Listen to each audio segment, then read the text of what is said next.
Welcome back, everybody. Well, kind of welcome back. Sporadic, but we're back. And what we're gonna do today is slightly different than what we're used to, but it should be fun, so I thought take you along for the ride. What we're gonna do today is take this Ascent 10T kayak from there, use a pile of stuff we have here, take the vision I had in my head, put it on paper, and try to see if we can make it a reality.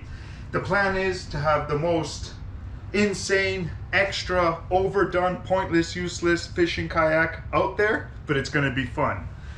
So where we're gonna start is on one end and work our way down and see what the end product is. Unfortunately, it's still winter out there, so it'll be a couple weeks before we can see if it floats.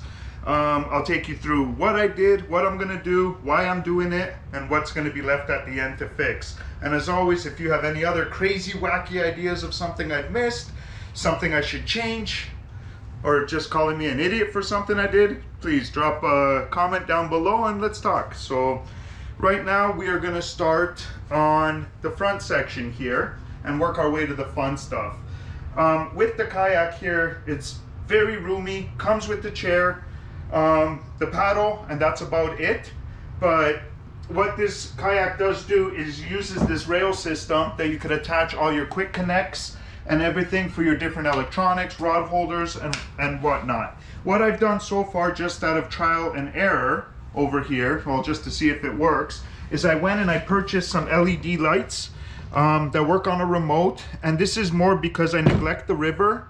I would like to fish more in the river this year, and there's a lot of crazy people in this river at night on boats, so at least the lights will make me visible. I could change the colors, follow marine law, just do it white for my visibility or whatever it is, and go from there. All I've done here is I bought them in the right shape and size that they slide in here, and I started wiring them back. We'll get into that a little later because I'm not finished with that yet. But other than that, this thing is bare bones stock right now. And we're gonna start at the front with the electronics. Most people would want what? Fish finder in here, maybe a phone holder. So we've got those for sure. And then we may have a few other things, which let me right now go put everything in place, because I'm not gonna bore you with the full video of me drilling holes and doing everything. And once it's in place, I'll take you through what I did, why I did it, and go from there. So I'll see you in a sec as I jump into that pile and try to make this happen.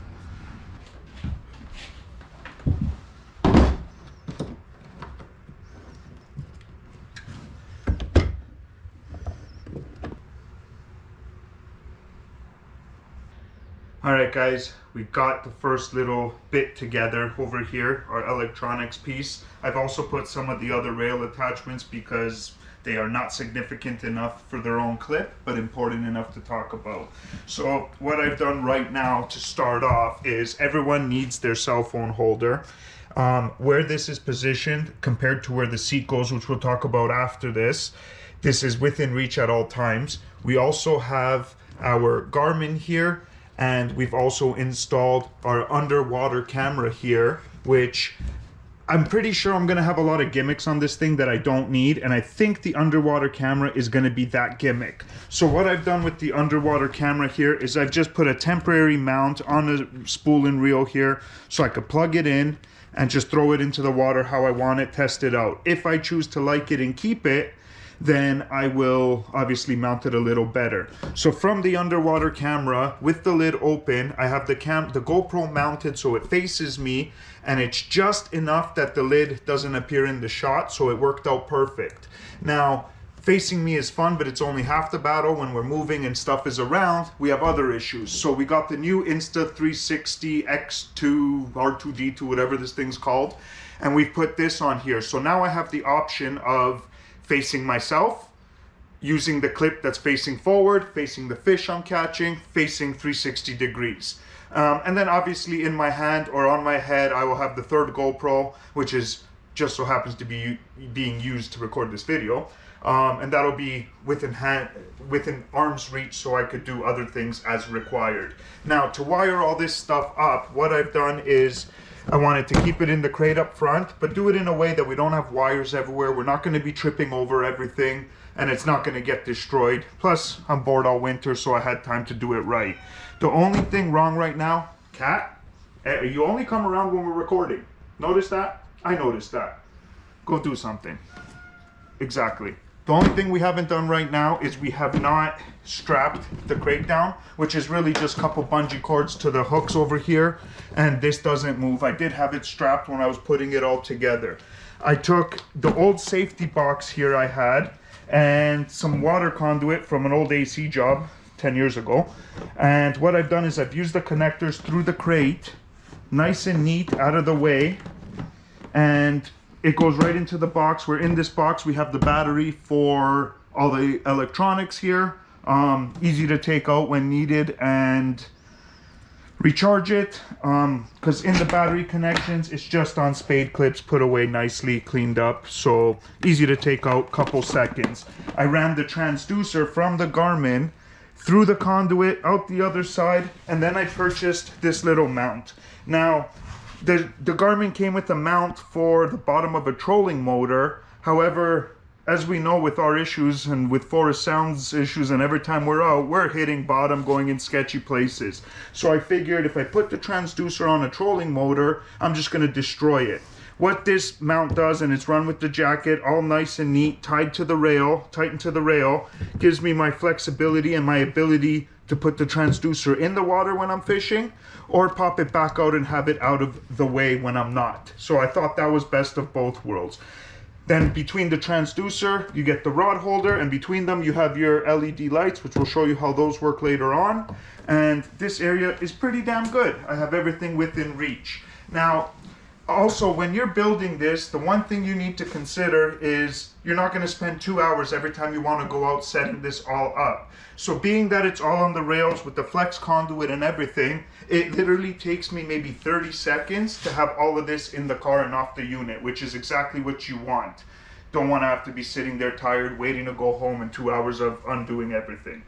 On this side of the kayak with the rails, it looks like just the regular rod holders, but we actually, because the light is here and the original ones are directly above this, it would block my light and it would get in the way of a bunch of the stuff I'm trying to do in the back.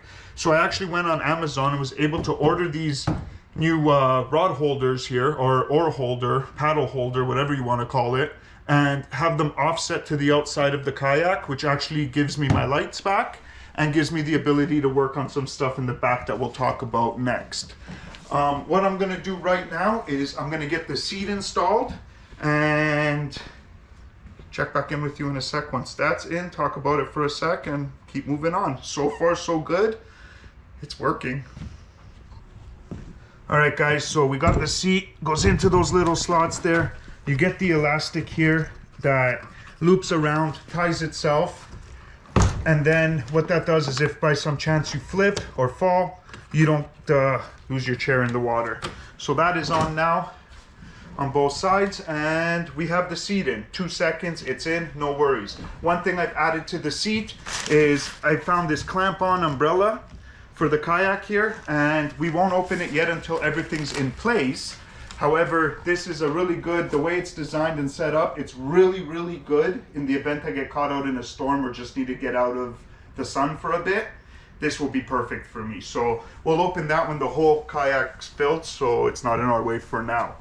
The next thing is, with all these attachments I'm putting in, I have a fear with my 200 something pounds is where we'll leave it at, plus all the weight of everything I'm doing in here, I'm really, really concerned that I'm getting really close to the max weight in here of 325, including equipment.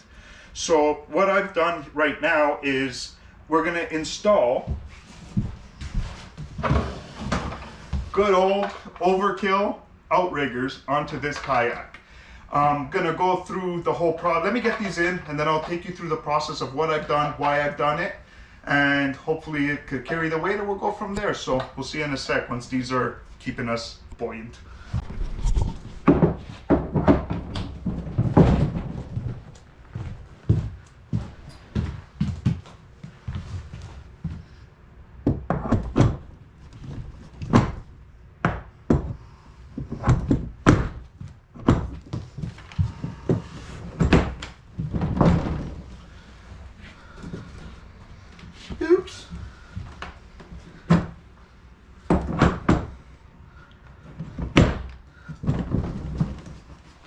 All right, guys, the Outriggers are in. They're currently in the up position, which the only time you're gonna see them like this on the kayak is when we're trying to get through some of those sketchy, narrow areas, and having them down is just way too intrusive and gets in the way. With these, to drop them, it's very, very simple. Loosen that out, goes down. Obviously, I'm not going to tighten it properly because I don't want it just to be hanging there for no reason. And in the water it goes. Do the other one quickly.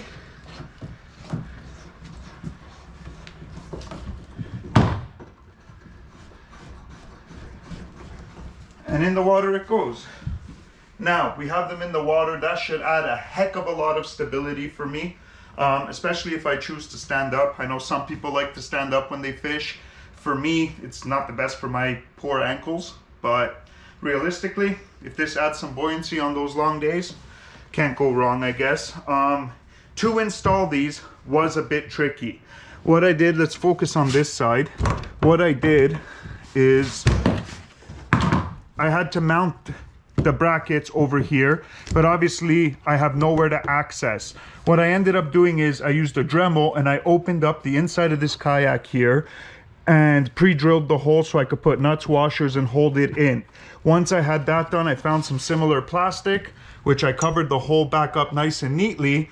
And then at the end of everything, I put some Flex Seal on here just to be extra. And even though I have thread lock and everything inside the nuts, bolts, through the penetration, some caulking, I added the Flex Seal just to be extra cautious. And because I think I always rather a little more than a little less, I went and I purchased these two cabinet brackets. I installed them here so they're nice and tight, Flex Sealed over that. Most of the pull on this will be from the outside, and that just gives me that little bit of extra there to be able to support me, just in case. A little bit of comfort. And obviously to pop these out, you just press the button, lift it out, and it's out. When it's in, it'll hold pretty good. Now we have a chair, we have some outriggers, we have our electronics. I still think we could float for now, maybe till the next step, but let's see. I'm gonna move behind the chair and I'll check with you guys in a sec once my stuff's in place.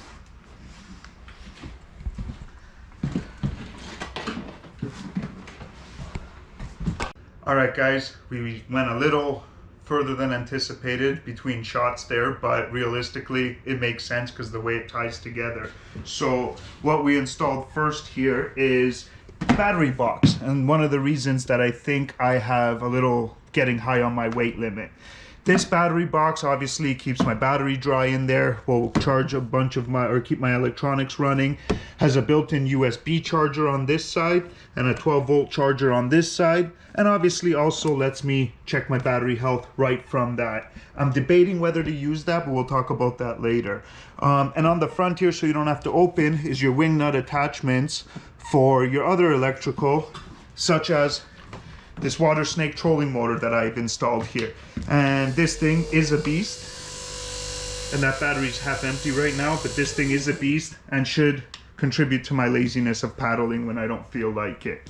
So what I've done with this though is, it originally, the wiring came with the alligator clips, but I've learned from my canoe adventures with the trolling motor, I always seem to knock those off and have to go figure it all out. So I cut the alligator clips off, put the electrical rings on it, so I could put it under these wing nuts. It's nice and tight, never gonna go anywhere, but if I need it off, I could take it off. Same with the main battery inside, 12-volt marine battery I have in there.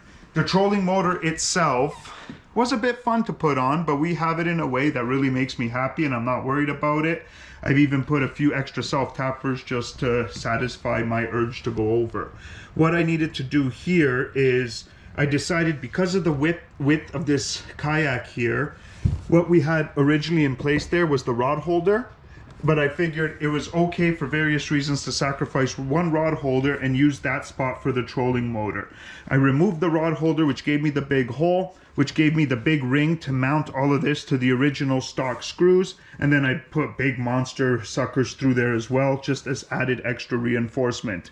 I have the Next mount on the bar here, which I'm debating if I should just trim that shorter, but I haven't because I like the ability to move that out and in. Right now I have it just a little wider than the Kayak so I could do full turns.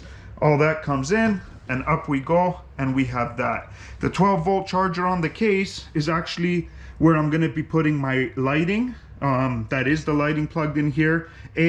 Because the lighting is fixed to the Kayak, I'm not going to be removing the lighting every time. So I have the controller and the box mounted to the Kayak here out of the way. So when I take everything else off, I don't have to worry about removing lighting or that getting in the way of me putting everything away. So lighting, all I need to do when I'm packing my car is pull this out, the 12-volt connector out, and away I go.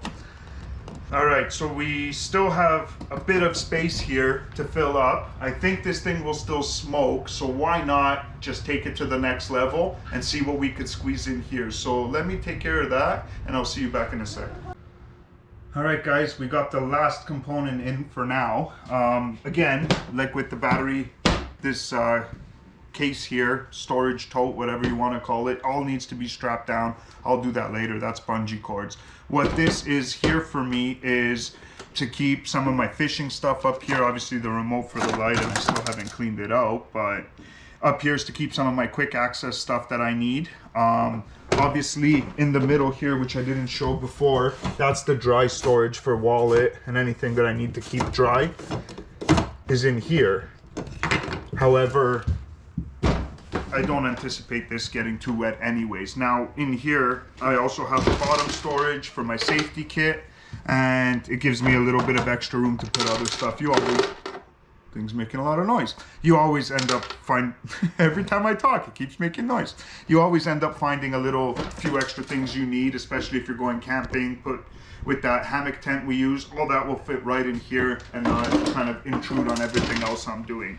Now, once this is in place, because I cut out that rod holder for the trolling motor, I purchased this because it has 2 rod holders right on it. So what I could do is I could have 1 rod on this side, 1 rod on the other side, and the net hanging out of here, which keeps everything nicely tucked away and out of spot. Also, this comes for the rod or the net here to clip it on so I don't lose it. The only thing left on here to add to this storage compartment to complete everything for me is this little device here, my solar panel. I intend to mount it to the top here, and that way I could keep a nice healthy little trickle charge going to my main battery, especially when I'm out on those week-long trips and I can't really go and charge up my battery because I'm in the middle of nowhere, Timbuktu. So what I've done with the solar panel is I've actually run it through here. I haven't finished tying it in, but what the intent is to have a quick connect on the electrical here so I could unplug it and I don't have to carry these 2 things together. And that way I can mount the little controller box inside here, which will, from the box, I could also power the lighting from there, but then it's inside the box and I lose control of the remote. So I've kept the lighting separate, and I'm just going to put the controller for the solar panel in here, wire it directly to the battery, and that'll allow me to keep that trickle charge. Yeah, and that is that. Now, what I think I'm going to do next is, it seems to float on land. Hopefully when we put it on water, we have that same success story. But right now what I'm going to do is turn everything on, open up the umbrella, turn on the lights and everything, and show you the complete open product and what type of monstrosity we've just developed here. So we'll see you in a sec.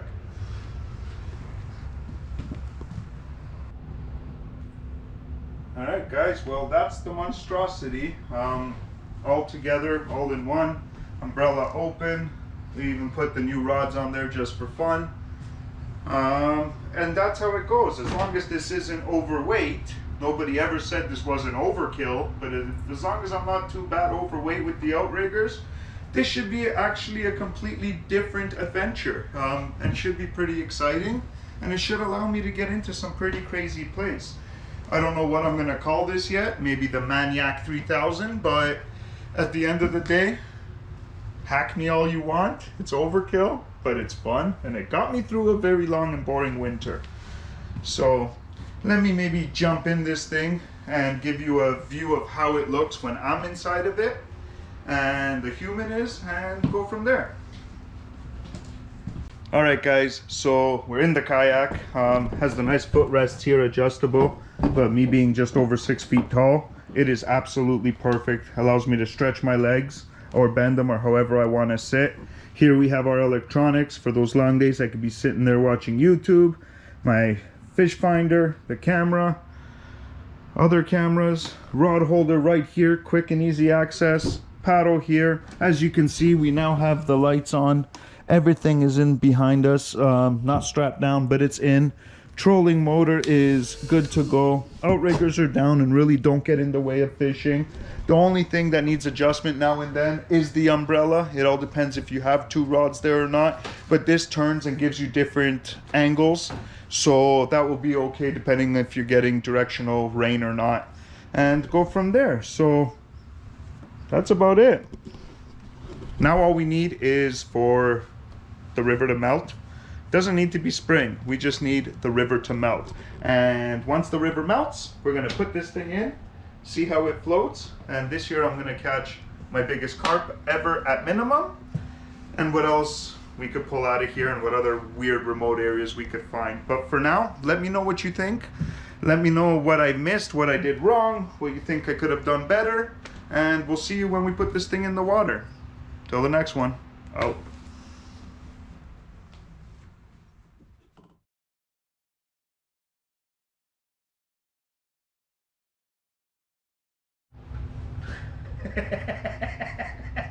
Oh, we got a blooper for the end. Me laughing already. Right there.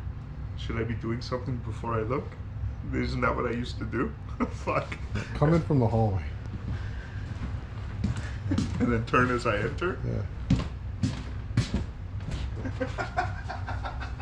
This is so funny. Ready? I'm the director, damn it.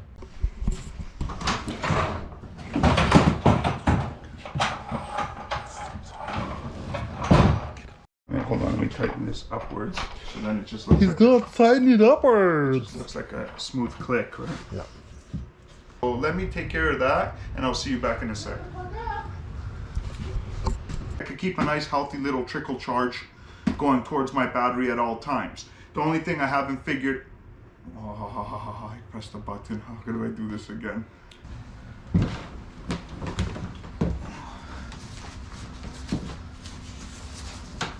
Nice.